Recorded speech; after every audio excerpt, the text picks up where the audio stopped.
இன்றைக்கி காளான் நான் எப்படி பண்ணுவேன்னு இப்போ செய்து காட்ட போகிறேன். காளான் எப்படி வேணாலும் பண்ணலாம், நீங்கள் எப்படி பண்ணாலும் ருசியாக தான் இருக்கும். இப்போ நான் பண்ணுறதுக்கு வந்து எல்லாம் சிம்பிள் தான். கொஞ்சமாக ஆயில் விட்டுக்கலாம். அந்த ஆயில் வந்து வெறும் கடுகு தான் நான் போடுவேன்.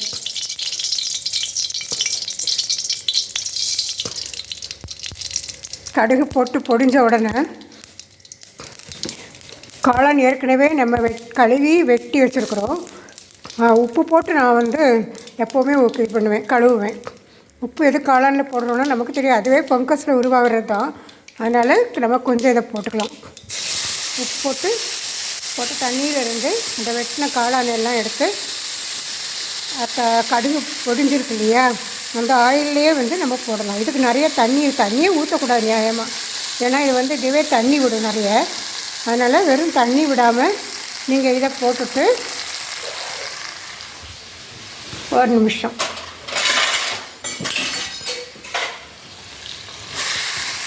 போட்டுட்டு இதை வந்து கொஞ்சம் நல்லா கிண்டிக்கிட்டே இருக்கணும். அப்படியே கொஞ்சம் நல்லா கிண்டி விட்டு இது இன்னும் கொஞ்சம் தண்ணியெல்லாம் விடும்.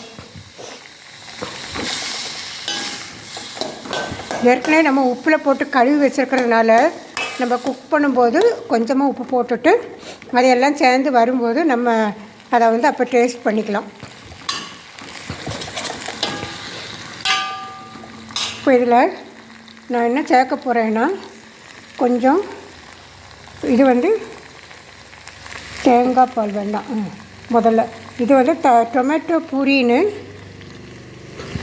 நம்ம டொமேட்டோ சாஸ் வந்து சமோசாக்கில் சாப்பிட்றோம், அது இல்லை. டொமேட்டோ பூரின்னு விற்கிறாங்க. வெறும் தக்காளியுடைய சாறு அதை எடுத்து நான் கொஞ்சம் ஊற்றிக்கிடுவேன். அது ஏன்னா கொஞ்சம் புளிப்பு சுவை கொடுக்கும். இல்லைன்னா காளான் வந்து கொஞ்சம் மக்கு மாதிரி இருக்கும். இப்போ அதிலே வச்சு கொஞ்சம் கிண்டணும். கொஞ்சம் நல்லா கிண்டிட்டு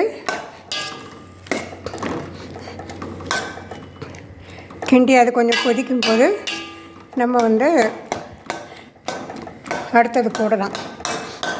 கொஞ்சம் அது ஒரு பாயில் ஆகட்டும். நம்ம கிச்சனில் எப்போவுமே கத்தியெல்லாம் வெட்டிட்டு இந்த மாதிரி கத்தி வச்சுருப்போம்.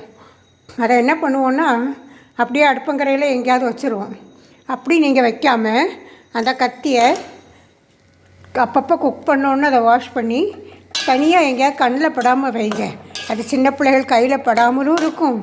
அதே சமயத்தில் வீட்டுக்கு யார் வந்தாலும் இந்த முக்கியமாக கேஸ்காரங்க இவங்க தான் கிச்சன் பக்கம் வரைக்கும் வருவாங்க. ஆனால் கேஸ்காரங்க 15 வருஷமாக எனக்கு தெரியும், 20 வருஷமாக எனக்கு தெரியும் அவர் அந்த மனுஷனு சொன்னால் கூட நீங்கள் வந்து யாராக இருந்தாலும் கத்தி வந்து கண்ணில் படுற மாதிரி வைக்கவே வைக்காதீங்க. அது எப்போவுமே நமக்கு வந்து நல்லது, பாதுகாப்பு. அவங்க மேலே நம்பிக்கை இல்லாமல் இல்லை, நம்முடைய பாதுகாப்புக்கு அது ரொம்ப அவசியம். அது அதே மாதிரி இன்னொன்று, நம்ம நகையோ வாட்சோ எதையா கழட்டி நம்ம வந்து அப்படி அப்படியே டேபிளில் வச்சுருப்போம். முக்கியமாக எனக்கு முன்னாடி அந்த பழக்கம் இருந்தது. ஆனால் அப்படி வச்சுருப்போம். மொபைல் கூட அப்படி அப்படியே இருக்கும். யாராவது இந்த மாதிரி வர்றாங்க, கஸ்டமர் கேரில் உள்ள ஆட்கள் வர்றாங்க, இல்லை இந்த ஆன்லைனில் வந்து நம்ம கொடுக்குறவங்க யாராவது வர்றாங்கன்னு தெரிஞ்சதுன்னா வர்றதுக்கு முன்னாடியே நம்ம எல்லாத்தையும் எடுத்து கண்ணில் படாமல் இந்த ஹாலை விட்டோ அவங்க எங்கே ஒர்க் பண்ண போகிறவங்களோ அந்த இடங்களை விட்டு நீங்கள் நகர்த்தி அதை வந்து மறவாக வைங்க. ஏன்னா நாளைக்கு நம்ம எங்கேயாவது தொலைச்சிட்டு அதுக்கப்புறம் என்ன தெரியுமா யோசிப்போம் உடனே, இப்போ யார் வீட்டுக்கு வந்துட்டு போனது, அப்படி தான் நமக்கு யோசனை வரும். எதுக்கு அந்த பிரச்சனை, அவங்க மேலே படியும் சொல்ல வேண்டாம், நம்ம பொருளும் வந்து நம்ம லூஸ் பண்ண வேண்டாம். இப்போது இந்த காளான் வந்து கொஞ்சம் வெந்துருச்சு. தக்காளி மறுபடியும் ஊற்றிட்டேன். இப்போ வந்து தேங்காய் பால் வந்து கொஞ்சம் தேங்காய் பால் விடலாம். தேங்காய் பால் எதுக்குன்னா இது இன்னும் கொஞ்சம் டேஸ்ட்டாக இருக்கும், அவ்வளோதான். ஒன்றுமே இல்லாமல் வெறும் பெப்பர் போட்டு ஃப்ரை பண்ணாலும் காளான் தான்.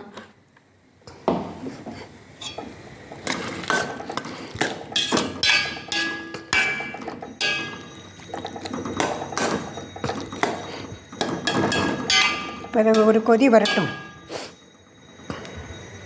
அதான் அந்த மாதிரி யாருக்குமே தோணும். எனக்கே வந்து ஒரு பொருள் காணலைன்னா இப்போ யார் வந்ததுன்ற எண்ணம் ஓடும்.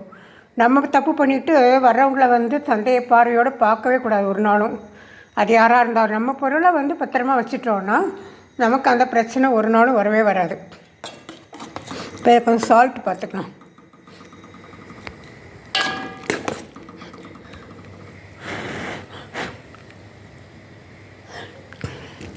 சால்ட்டே தெரியலை. நான் போடுற உப்பு வந்து ராக் சால்ட்டுன்னு சொல்கிறாங்க இல்லையா, ஹிமாலயன் ராக் சால்ட்டு, ரெட் சால்ட்டுன்னு, பிங்க் சால்ட்டுன்னு, அந்த ஹிமாலய சால்ட்டு தான் போடுறேன். இது ரொம்ப ஒரு 4-5 வருஷமாக நான் இதை யூஸ் பண்ணுறேன். ஏற்கனவே நான் ஒரு இது போட்டிருந்தேன் வீடியோ, ஷார்ட்ஸ் மாதிரி. என்னென்னா இது போடுறது வந்து யூஸ் பண்ணுறதுனால நிறைய பிரயோஜனம் இருக்குதுன்னு போட்டிருந்தாங்க. நான் கொஞ்ச நாளைக்கு முன்னாடி ஒரு 4-5 வருஷம் முன்னாடி மசில்ஸ் எல்லாம் ரொம்ப ஸ்டிஃபாக இருக்கும். அப்படியே நம்ம பெரிய பெருமூச்சு விடுறதோ, கை காலை வந்து முறிச்சிட்டு கையை உயர்த்தி சோம்பல் முறிச்சாலோ அப்படியே மசில்ஸ் வந்து பிடிச்சிக்கிடும். பாத்ரூமில் உட்காந்து எந்திரிக்கும் போது கூட கொஞ்சம் கஷ்டமாக இருக்கும், ரொம்ப இழுத்துக்கிட்டு வலி ரொம்ப பிடுங்கும். அப்போ வந்து நான் பார்த்துட்டே இருந்தேன், நெட்டில் பார்க்கும்போது தான் இந்த சால்ட்டுடைய பெனிஃபிட்ஸ்ன்னு போட்டு பிபி குறையும், சுகர் குறையும் அப்படி நிறைய போட்டிருந்தாங்க. ஃபைனலாக அதில் பார்க்கும்போது மசில்ஸ் வந்து லூஸ் ஆகும், நல்லா டைட்டாக இல்லாமல் லூஸ் ஆகும்னு உடனே எனக்கு ஒரே சந்தோஷம். சரி, நம்ம அதை ஏன் ட்ரை பண்ணக்கூடாதுன்னு என் பையனை விட்டு வாங்கிட்டு சொல்லி நான் முதல்ல எனக்கு மட்டும் யூஸ் பண்ணேன். அது என்னமோ ஏதோ நமக்கு தெரியாதில்ல அப்படின்னு. இது ஆக்சுவலாக சித்தர்கள் வந்து இதுக்கு முன்னாடி வந்து அதை வந்து நல்ல ஏதோ இந்துப்புன்னு சொல்லுவாங்க, இந்துப்புன்னு சொல்லி அவங்க மருந்துகளெல்லாம் சேர்ப்பாங்க. ஆனால் இந்த இந்துப்பு தான் நம்மக்கிட்ட எங்கேயும் கிடைக்கிறதில்ல. அது பாகிஸ்தான் பக்கம், அந்த காஷ்மீர் பக்கம், அதெல்லாம் பாறைகளில் உட்கார்ற ஒரு படிமம் மாதிரி அதுலேருந்து வர்றது. இது வந்து வந்து கிடையாது, கடல் உப்பு கிடையாது. ஆனால் நிறைய மினரல்ஸ் எல்லாம் இருக்குது. நீங்கள் வேணும்னா நெட்டில் பாருங்கள், ராக் சால்ட் பெனிஃபிட்ஸ் அப்படின்லாம் போட்டு பாருங்கள். அதனால் அதை போட ஆரம்பித்த பிறகு எனக்கு ஒரு வருஷத்துக்குள்ளேயே ஒரு நாள் சோம்பல் முறித்தேன். எனக்கு ஒரு வலி ஒன்றுமே இல்லை, ரொம்ப நல்லா இருந்தது. பாடி அவ்வளோ ஃப்ளெக்சிபிள் ஆகிடுச்சு. உடம்பு கழுத்தை கூட முன்னால் திருப்ப முடியாது, ரொம்ப குனிஞ்சு ஏதாவது பொருளை முக்கி எடுத்தோன்னா அவ்வளோதான், பயங்கரமாக பிடிச்சிக்கும். இப்போ எனக்கு அந்த மசில்ஸ் எல்லாம் பெயின் எல்லாம் ஒன்றும் இல்லாமல் இப்போ எனக்கு ரொம்ப நல்லாயிடுச்சு. மறுபடியும் ஒரு தடவை உப்பு பார்த்துட்றேன்.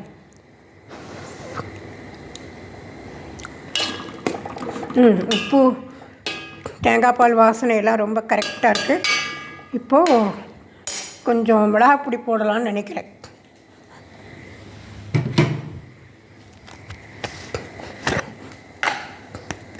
மிளகாப்பொடி நிறைய வேணும்னா நிறைய போட்டுக்கிடுங்க.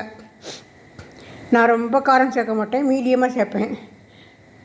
இதுக்கு வெறும் பெப்பரும் போடலாம், வெறும் பெப்பர் போட்டு ஃப்ரை பண்ணலாம். தேங்காய் பால், தக்காளி சாஸ் எதுவுமே இல்லாமல் நீங்கள் இதெல்லாம் வதக்கிட்டு அதுக்கப்புறம் இதில் வந்து வெறும் நல்ல மிளகு தூளும் நீங்கள் உப்பும் போட்டே பிரட்டிக்கிட்டே இருந்து எடுத்தாலும் அது ரொம்ப ருசியாக இருக்கும். இப்போ பாருங்கள், நான் ஒரு தண்ணி கூட விடலை, அந்த தேங்காய் பால் தான். இந்த காளான் எப்படி ஆயிடுச்சு பாருங்கள். இது நல்லா கொதித்து இது கொஞ்சம் வற்றணும், அது வரைக்கும் காத்திருக்க வேண்டியது தான்.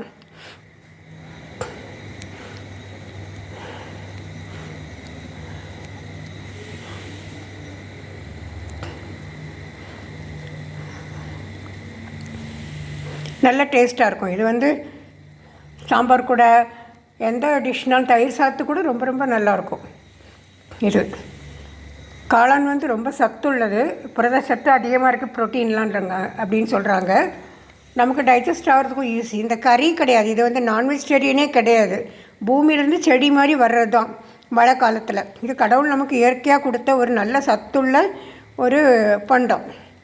காயின்னு சொல்ல முடியலை, செடின்னு சொல்ல முடியலை, கிழங்குன்னு சொல்ல முடியலை. அதனால் இதை வந்து சாப்பிடலாம். வாரத்துக்கு 1 நாள் 2 நாளாவது இதை வாங்கி சாப்பிட்லாம். இது ரொம்ப ருசியாக இருக்கும். அதனால் இதை நம்ம செய்து சாப்பிடுவோம்.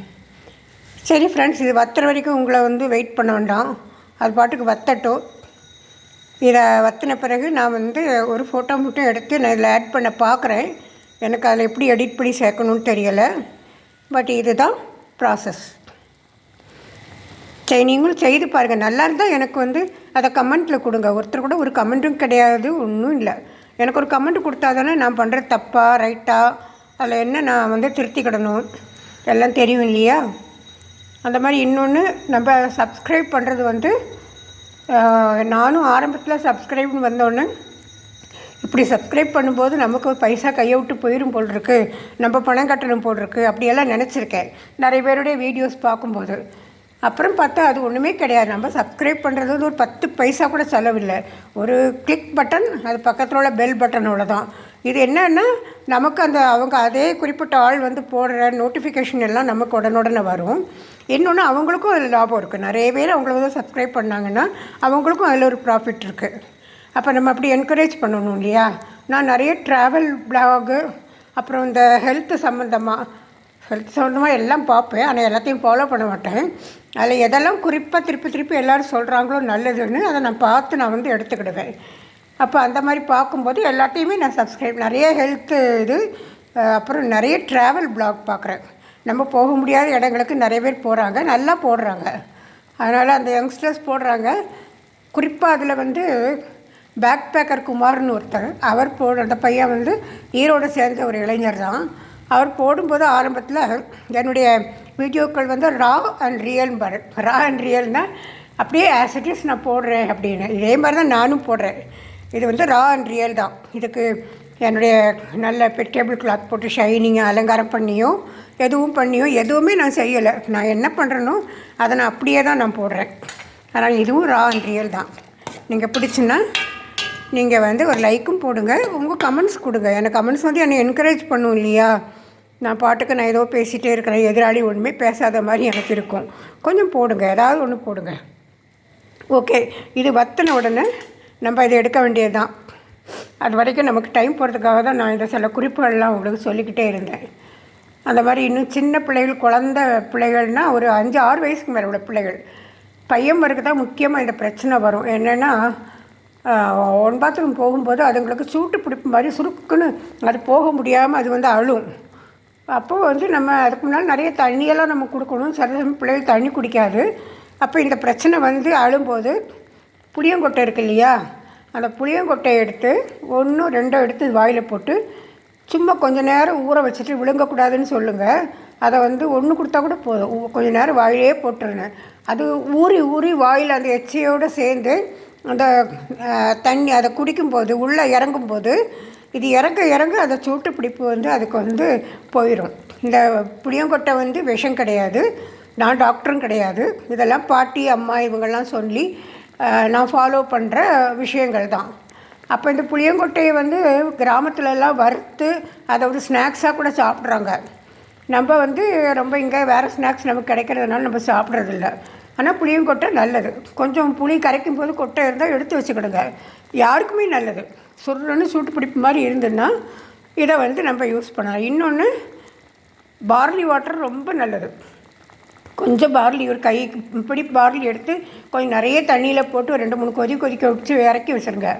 போட்டு நீங்கள் போக வர வந்து ஒரு செம்பில் ஊற்றி வச்சுட்டு போக வர குடித்தாலும் சரி, பிள்ளைங்களுக்கும் கம்பல்சரியாக ஏதாவது 1 டம்ளர் 2 டம்ளர் கொடுத்துருங்க. அது இந்த கஞ்சி தண்ணி மாதிரி தான் இருக்கும், அது ஒன்றும் வெறுப்பாக இருக்கிற மாதிரி இருக்காது. குடித்தா யூரின் வந்து இன்னும் நல்லா ஃப்ரீயாக நல்லா போகும். அப்புறம் குளிர்காலம் தானே, தண்ணியே குடிக்க வேண்டாம், தாகமே எனக்கு எடுக்கலான்னு சொல்லவே சொல்லாதீங்க.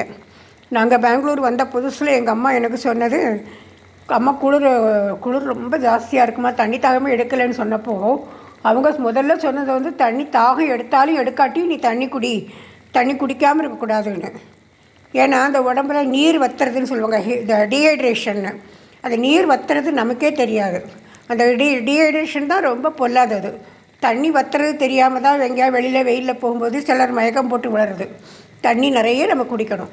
அதுக்கு அளவுக்கு மீறி ஒரே நேரத்தில் குடிக்க வேண்டாம். அவங்க 8 டம்ளர் குடிங்க, 1.5 லிட்டர் குடிங்கன்னு அவங்க அளவு சொல்கிற மாதிரியும் வேண்டாம். நல்லா போக ஒரு டம்ளர் தண்ணி எடுத்து குடிச்சிட்டு நம்ம போயிட்டே இருக்கலாம். அதுதான். பொறுமையாக நீங்கள்லாம் கேட்டதுக்கு ரொம்ப தேங்க்ஸ். இது வற்றவே மாட்டேங்குது, கொஞ்சம் நேரம் வற்றட்டும். நான் இதோடு வந்து இந்த வீடியோவை நான் க்ளோஸ் பண்ணிக்கிறேன். அடுத்த வீடியோவில் நம்ம பார்ப்போம்.